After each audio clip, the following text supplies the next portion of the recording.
안녕하세요. 꿈과 사랑 책 읽기 10-14번입니다.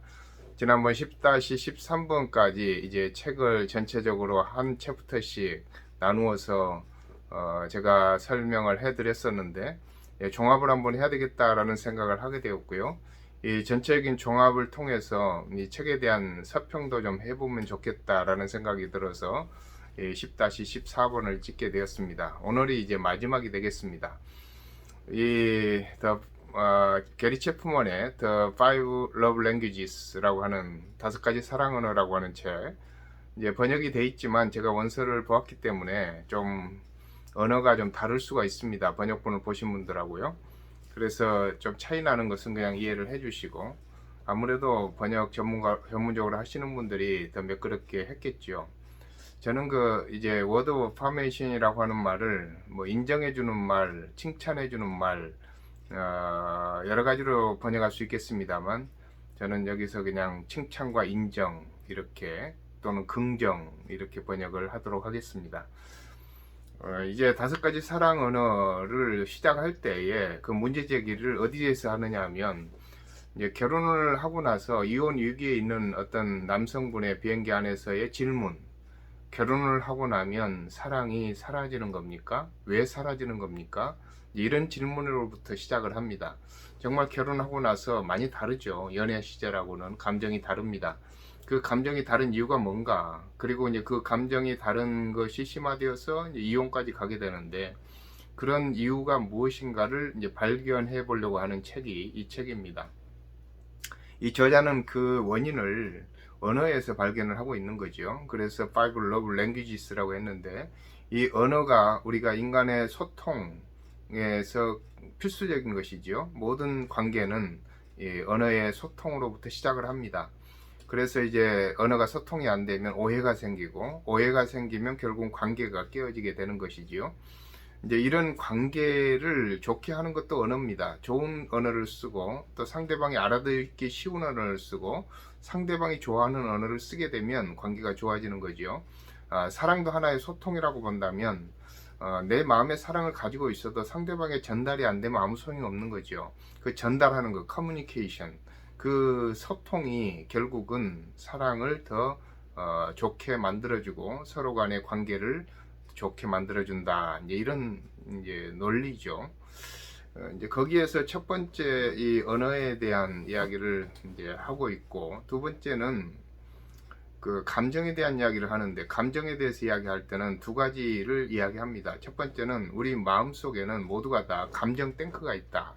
그 감정 탱크 중에서 특별히 사랑 탱크, 그래서 이모셔널 러브 탱크라고 하는데, 그 러브 탱크가 있다는 것을 전제하죠.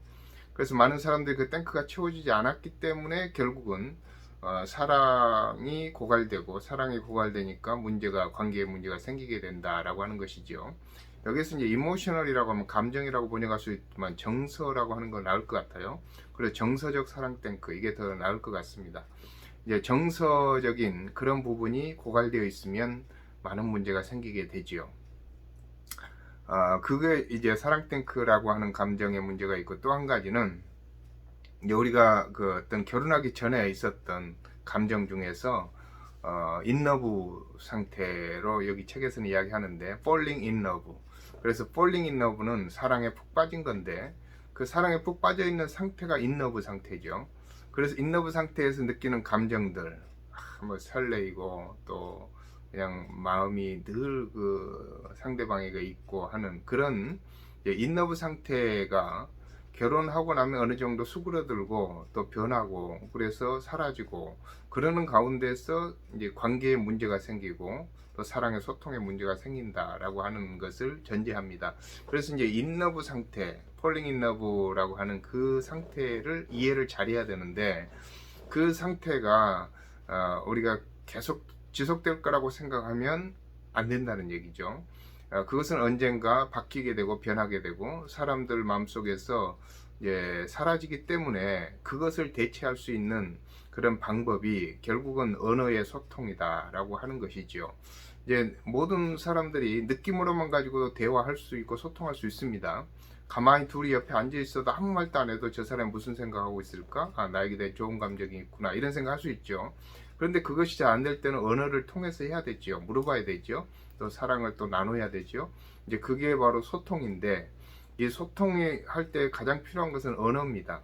근데 언어라고 하는 것은 여러 가지 형식의 언어가 있죠. 바디랭귀지도 있고, 행동도 언어고, 그리고 표정도 언어고, 무슨 그 사람의 상태, 또 모든 게 다 언어가 될 수가 있는 거죠. 사랑도 마찬가지로 꼭 우리가 말로 사랑합니다, 나는 당신을 좋아합니다, 뭐 이렇게 해야 사랑이 아니라 그 사람을 선물을 한다거나, 아니면은 그 사람이 좋아하는 일을 해준다거나, 집안일을 뭐 빨래를 개어준다거나, 뭐 이런 게 다 사랑의 언어라는 얘기죠. 그래서 이제 어떤 언어를 좋아하는가, 상대방이 어떤 언어를 좋아하는가를 파악을 해야 되는데, 그 파악하는 그게 바로 이제 5가지로 카테고리를 만들어서 파악하는 게 쉽다라는 얘기죠.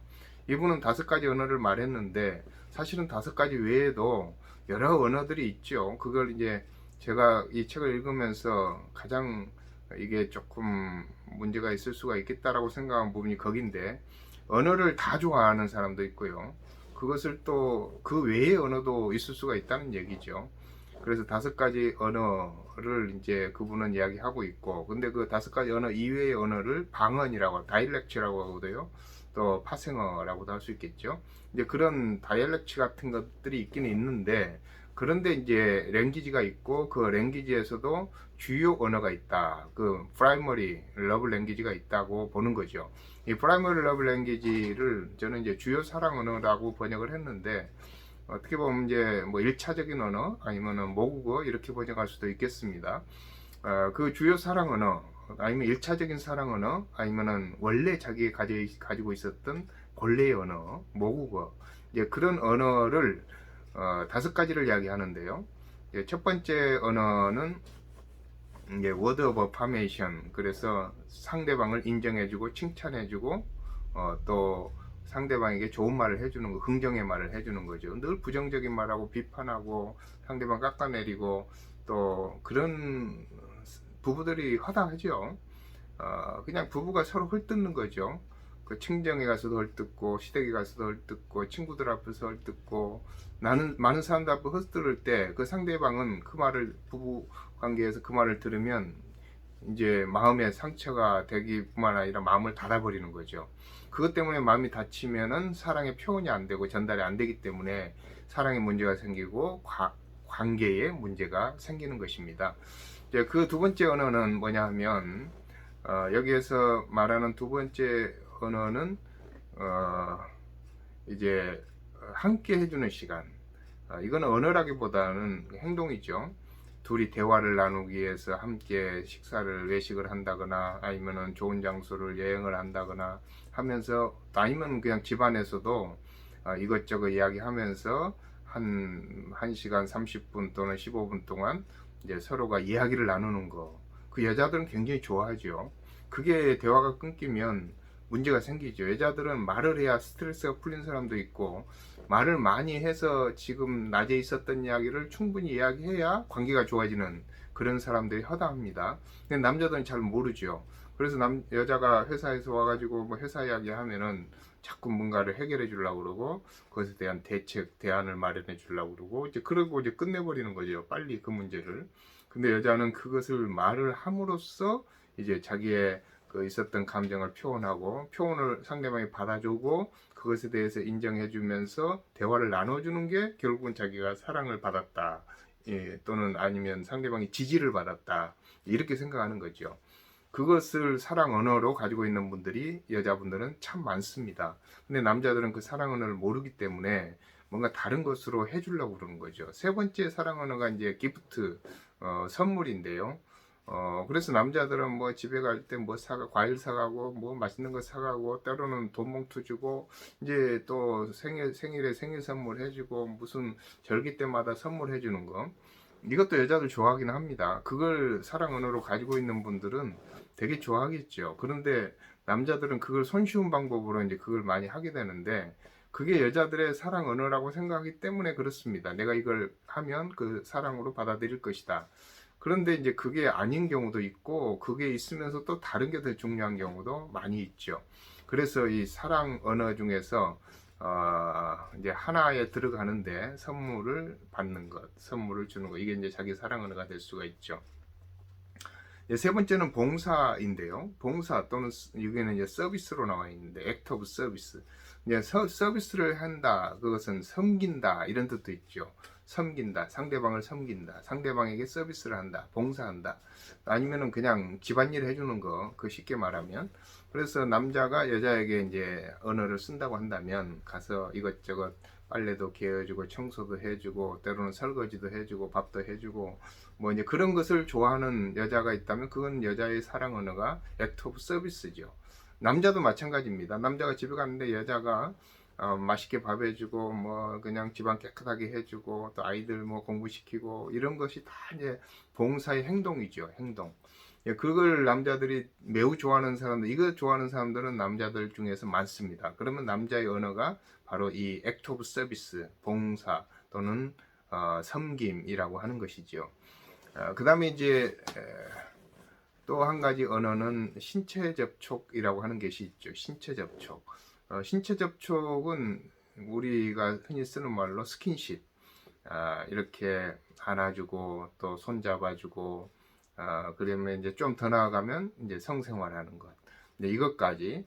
그래서 남자들은 보통 성생활이 안 되면 굉장히 그 어려움을 많이 느끼죠. 또 여자들이 그걸 무기로 해가지고 남자들에게 이제 스킨십을 아예 피해버리는, 그러면서 보복하고 남자에게 사랑을 못 받은 것에 대한 자기 나름대로의 언어표, 의사표현 또는 그걸 하게 되는데, 그래서 그게 이제 랭귀지가 되는 거죠. 부정적인 랭귀지를 쓴다고 하는 거죠. 이제 스킨십을 피하는 것은 그 사람에게 이제 삐져서 말을 안 하는 거나 마찬가지죠.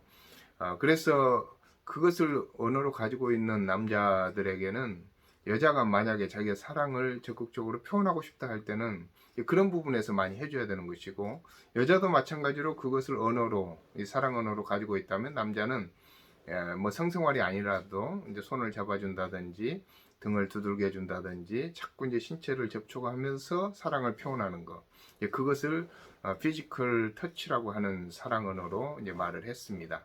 그래서 이 5가지 사랑 언어를 말하면서 모든 사람은 이 5가지 사랑 언어로 표현을 한다고 했는데, 이제 저는 이제 그것에 대해서 조금 다른 생각을 하죠. 왜냐하면 이 한 가지 언어로 소통이 다 돼야 되는데, 만약에 그게 모국어라든지 주요 언어라면 다 돼야 되는데 한 가지 언어로 소통이 안 되는 경우가 많죠. 이것도 해줘야 되고 저것도 해줘야 되고 봉사도 해줘야 되고 선물도 줘야 되고 그 다음에 뭐 손도 잡아줘야 되고 칭찬도 해줘야 되고 뭐 그런 게 다 다반사죠.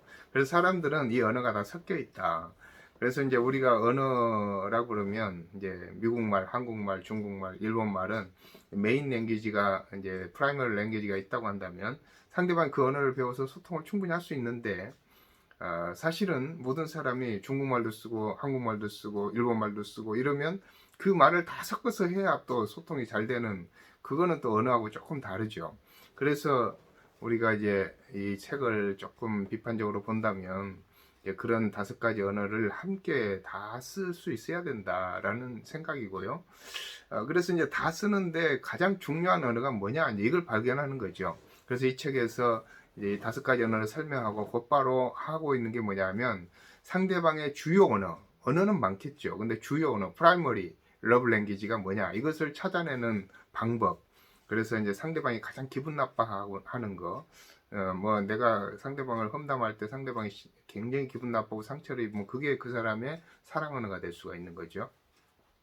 근데 어떤 사람은 막 성생활을 못하면 죽을 것 같은 사람이 있다면 그 사람은 또 그게 사랑 언어가 될 수 있는 거고, 그래서 좀 부정적인 부분에서 상대방의 사랑 언어를 찾아가는 방법도 있고, 때로는 상대방에게 직접 물어봐서 당신의 사랑 언어가 뭐냐, 그런 걸 찾아볼 수 있고, 또 아니면 상대방이 나에게 잘해주는 거, 예를 든다면 선물하기를 좋아한다, 그럼 그 사람이 사랑 언어가 선물 받는 게 될 수가 있어요, 상대방이. 그래서 그것을 이제 그런 식으로 발견을 하고, 사랑 언어를 발견을 하면 그 사랑 언어를 이제 사용해야 되겠죠. 근데 사용할 때 잘 안 되는 경우가 있어요. 언어를 알아도 잘 안 쓰는 사람 많잖아요. 영어를 알고 영어를 평생 안 쓰는 사람도 있죠. 그런데 그 언어를 사용해야 되는데 그 사용할 때에 필요한 것은 선택이에요. 내가 이 언어를 쓸 것인가 써야 되겠다라고 하는 선택. 그래서 Love is a Choice라고 하는 이제 챕터가 있죠. 그 사랑을 선택을 한 다음에 그걸 쓰는 것은 의지적인 거다 이거죠. 감정이 아니고. 그래서 이제 이분은 계속해서 feeling과 이제 act를 이제 구분합니다. 그래서 이제 feeling of love와 act of love를 구별해서 이제 act of love를 해야 된다고 하는 것은 뭐예요? 사랑의 행위를 한다는 얘기죠. 그래서 선택적으로, 의지적으로 사랑을 해야 된다. 그래서 사랑 언어가 이제 선택해서 사랑 언어를 쓰게 되면 사랑의 교감이 이루어지게 되고 사랑이 전달되어지고 커뮤니케이션이 될 때 그 필링이 생기게 된다는 거예요. 이런 논리입니다. 그리고 이제 마지막에 다루고 있었던 지난번 과에서 제가 했었죠. 그것은 이제 뭐냐면 사랑스럽지 않는 사람 사랑하기라고 하는 걸 이제 loving the unlovely라고 했었잖아요. 그래서 이제 사랑스럽지 않는 사람, 결혼해서 살다 보면은 미움도 생기고 또 꼴 보기 싫다고 그러잖아요. 어떤 사람은 평생 왼수라고 그러고 그런 가운데서 어떻게 관계를 발전시킬 수 있겠는가? 거기에 대해서 이분은 이제 누가복음에 나오는 예수님의 설교를 이야기하면서 우리가 크리스찬으로서 이 원수를 사랑하고 나를 좋아하지 않는 사람을 사랑하는 그게 하나의 의무고 명령이다. 하나님의 명령, 예수님의 명령이기 때문에 해야 된다. 이제 이렇게 결론을 내고 있습니다. 그래서 이제 그것을 따르지 않는 사람은 할 수 없지만 그걸 따르려고 애를 쓰다 보면 그러면 이제 거기에서 상대방의 감정에 순화가 되고 이제 감정을 이제 바꾸면 그 사람이 나에게 주는 행동도 달라지고 그래서 나에게 사랑의 표현이 주어지게 되면 사랑의 교감이 이루어지게 되고 그래서 사랑이 서로 소통이 되면 관계가 좋아진다. 그런 원리죠. 그래서 그런 것을 이제 구체적으로 하기 위한 뒤에 나와 있는 행동 지침들이 많이 있습니다.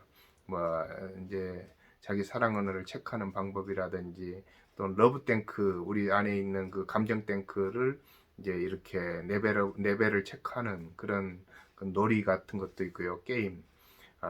그래서 그런 것들을 이제 책의 뒤에 부록에다 많이 싣고 있는데 여러분들이 이제 이 책을 만약에 사서 본다면 이제 그런 실천 사항들을 이제 충분히 볼 수가 있겠죠. 그런데 전체적인 맥락은 제가 오늘 설명해 드린 이런 식의 구조입니다. 가장 중요한 것은 사랑은 랭귀지가 중요하다. 그 랭귀지라고 하는 것은 사람 속에 숨어 있기 때문에 잘 발견하지 못할 수도 있다. 상대방의 사랑의 모국어를 발견해서 그걸 쓰도록 노력을 해야 된다. 그건 초이스고 그것은 하나의 내 자신의 결단이다 라고 하는 거죠. 그래서 그런 결단을 통해서 관계가 좋아지다 보면 또 감정도 되살아나고 리본이라고 말을 쓰는데 다시 태어난다. 우리 영적으로는 본어게인이라는 말이 있듯이 리본, 다시 태어나는 그 가정생활, 또 결혼생활, 그리고 부부관계, 그리고 연인과의 관계 이런 것을 여기에서 추천하고 있습니다. 그래서 이 책을 한번 읽어보시면 참 좋을 것 같습니다. 아니면 제가 말씀드린 거라도 챕터별로 쭉 지금 한 20분씩 했었는데 그것을 들으면서 하나하나 실천해 보는 것도 어떨까 이런 생각이 듭니다.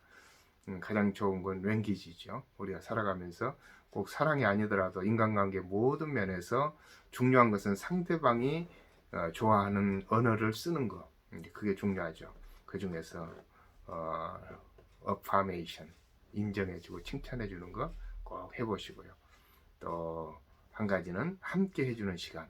상대방과 억지로라도 시간을 내서 같이 이야기 나누면서 좋은 시간을 가져보는 거, 퀄리티 타임. 이거 꼭 해보시기를 바라고.